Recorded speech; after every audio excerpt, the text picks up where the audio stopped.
Dihadiri Forkompim Cam beserta stakeholder Kecamatan Ciampea, Kabupaten Bogor, Jawa Barat, pemerintah Desa Ciampea laksanakan launching program alokasi anggaran dana desa untuk ketahanan pangan tahun 2024, dilanjutkan dengan peninjauan Camat Ciampea ke lokasi pembangunan betonisasi, jalan, dan pembangunan kantor Desa Ciampea dengan menggunakan sumber anggaran program bantuan infrastruktur Samisade.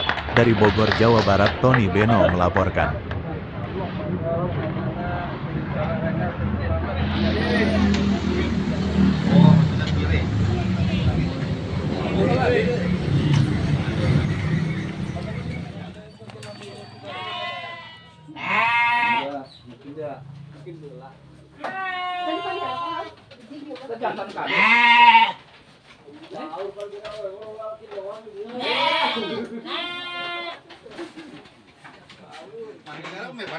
Panoraman penyekatan nanti mana Pak di Purnama karena anjingnya Pak melakukan di 8.200 karena mau masuk jagaan Pak 400 segala ya naik Pak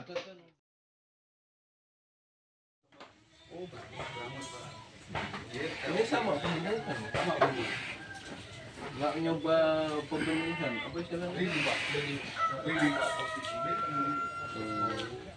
jarang Pak kawin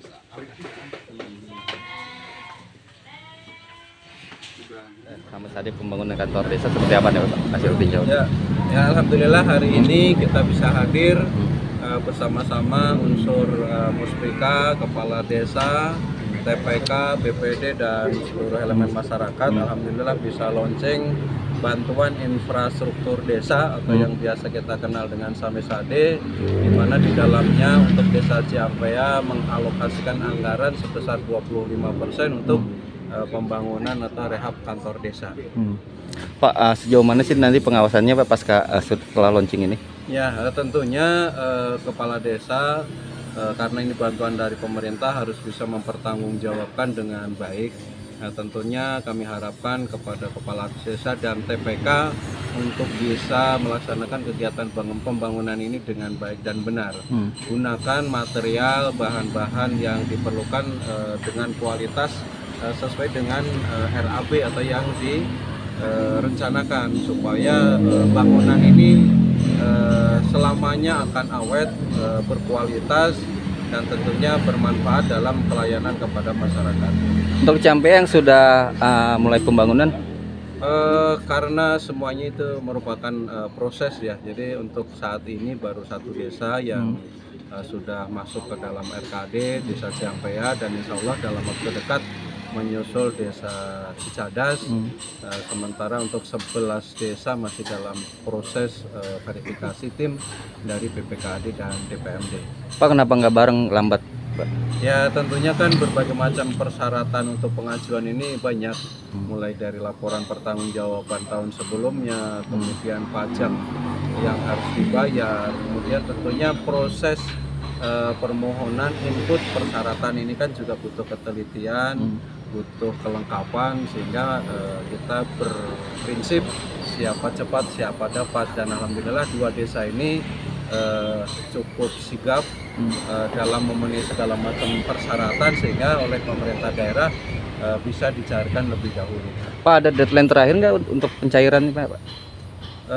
Logikanya memang tidak ada deadline, tetapi kita harapkan untuk segera, karena tahapan pencairan bantuan infrastruktur ini kan juga 2 kali, sehingga kita jangan sampai nanti di akhir tahun teman-teman desa yang lain terburu-buru dengan deadline waktu, karena di akhir tahun itu kan uang yang ada di pemerintah daerah itu harus segera diserap. Selain Ciampea, desa lain ada nggak Pak yang pembangunan kantor desa rehab? Ada beberapa desa, nanti mungkin datanya dari Pak Kasih Bang. Intinya tapi ada beberapa teman-teman desa yang mengalokasikan untuk pembangunan kantor desa. Pak, intinya lambatnya pencairan Samisade yang desa yang belum bukan faktor SDM yang lemah atau? Secara keseluruhan semua sudah mengajukan, tetapi tadi persyaratan-persyaratan itu kan ada yang dikembalikan ke desa, harus diperbaiki, mungkin upload gambarnya kurang jelas sehingga kurang terbaca dan sebagainya. Tapi prinsip 13 desa sudah mengajukan semua. Pak, tadi sempat ke lokasi ketahanan pangan, Pak.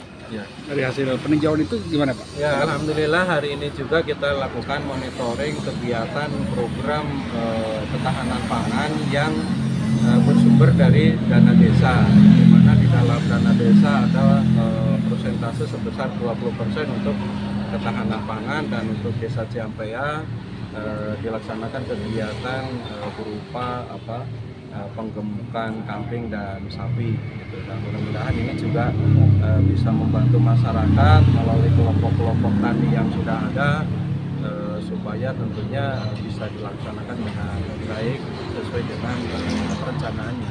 Pak, ketahanan pangan sendiri kan bukan hibah Pak, tapi harus dipertanggungjawabkan. Nanti pertanggungjawabannya gimana Pak?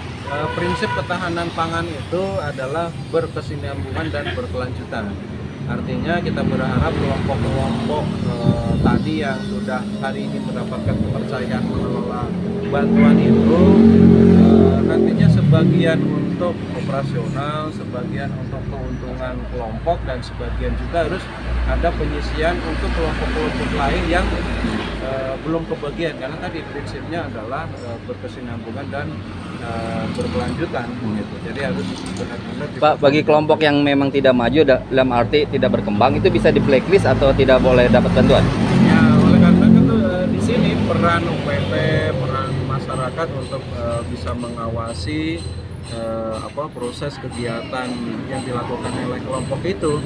Artinya dari segi kesehatannya, kelengkapan proses tahapan penggemukan itu sendiri supaya hasilnya maksimal gitu. Kalau Dan tentunya kalau memang ada yang bermasalah, bermasalah, ya ini menjadi blacklist catatan bagi kepala desa untuk tidak memberikan bantuan di tahap kegiatan selanjutnya. Pak, untuk sistem pengawasannya sendiri seperti apa, Pak? Kecamatan melaksanakan kegiatan yang pertama di awal itu sosialisasi pembinaan. Tentunya di akhir atau mungkin di tengah kita melaksanakan kegiatan monitoring dan evaluasi. Karena itu nanti akan dijadikan bahan dalam memberikan rekomendasi bantuan tahun berikutnya. Biasanya berapa bulan sekali, Pak? Gitu. Tahapan ini tidak mengenal berapa bulan sekali. Yang penting tadi ada unsur pembinaan, ada unsur monitoring dan evaluasi supaya untuk bahan pencairan bantuan berikutnya. Ya, Pak Kades, ada tambahan Pak terkait ketahanan pangan, Pak? Ini untuk kelompok-kelompok yang Wan federasi tadi kita blacklist ya, tapi kita minta pertanggungjawabannya karena ini bentuknya bukan hibah ya, ini diusulkan kembali kepada masyarakat yang membutuhkan. Terus nanti Pak Camat tadi sudah menerangkan tentang kelompok yang mesti berkesinambungan. Nanti betul ada kesinambungan ya, kita hari ini modalnya berapa, dijual untungnya berapa, nanti bagi dua, yang melihara sama untuk kas desa. Kas desa untuk apa uangnya? Untuk diberikan lagi, diputar kembali kepada yang membutuhkan. Artinya tetap bergulir, Pak ya? Betul, kita bergulir. Pak, untuk di desa Ciampea sendiri, Pak, alokasi anggaran dana desa itu berapa persen, Pak, untuk ketahanan pangan? 20%. Nilainya berapa juta, Pak? Ini nilainya hampir 300-an. 300 juta, Pak. 3 tahap. Siap. Pak, harapannya Pak dengan adanya ketahanan pangan di desa Bapak? Harapannya untuk ketahanan pangan bisa memberi pekerjaan atau memberi kegiatan kepada masyarakat yang lemah secara ekonominya. Tapi alhamdulillah kemarin kita udah salurkan beberapa ekor dari tahun kemarin ya, alhamdulillah ada sedikitnya kemajuan untuk masyarakat. Pak, untuk keterlibatan swakelola warga masyarakatnya, Pak? Swakelola untuk masyarakat ini saya bilang tadi, Pak, diambil dulu modal awal. Misalnya modalnya 1 juta, dijual 2 juta, gope untuk kelompok, 500 juga untuk kas desa. Bergulir, untuk 500 untuk apa? Untuk bergulir. Artinya tetap melibatkan swakelola warga masyarakat, termasuk program Samisada juga. Betul. Makanya kita kenapa tadi satu titik di sana di Saung Cinta, karena untuk pengawasannya, ya, untuk pengawasan dan keamanan. Dan untuk keamanan juga saya melibatkan Linmas tiap hari piket di sana.